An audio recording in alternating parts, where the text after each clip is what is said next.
اور ہم نے تم سے پہلے بہت سی امتوں کی طرف پیغمبر بھیجے، پھر ان کی نافرمانیوں کے سبب ہم انہیں سختیوں اور تکلیفوں میں پکڑتے رہے تاکہ عاجزی کریں، تو جب ان پر ہمارا عذاب آتا رہا وہ کیوں نہیں عاجزی کرتے رہے، مگر ان کے تو دل ہی سخت ہو گئے تھے، اور جو کام وہ کرتے تھے شیطان ان کو ان کی نظروں میں آراستہ کر دکھاتا تھا۔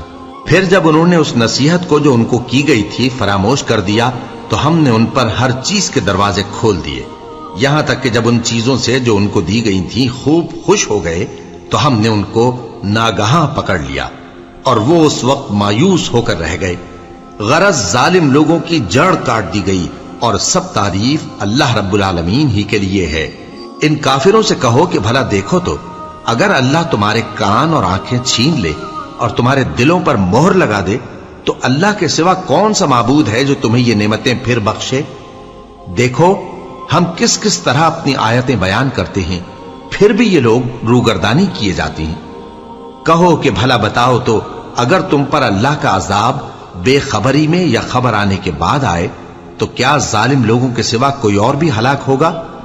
اور ہم جو پیغمبروں کو بھیجتے رہے ہیں تو خوشخبری سنانے اور ڈرانے کو، پھر جو شخص ایمان لائے اور نیکوکار ہو جائے تو ایسے لوگوں کو نہ کچھ خوف ہوگا اور نہ وہ غمگین ہوں گے، اور جنہوں نے ہماری آیتوں کو جھٹلایا ان کی نافرمانیوں کے سبب انہیں عذاب پہنچے گا۔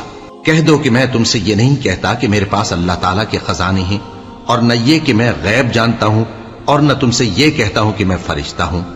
میں تو صرف اس حکم پر چلتا ہوں جو مجھے اللہ کی طرف سے آتا ہے۔ کہہ دو کہ بھلا اندھا اور آنکھ والا برابر ہوتے ہیں؟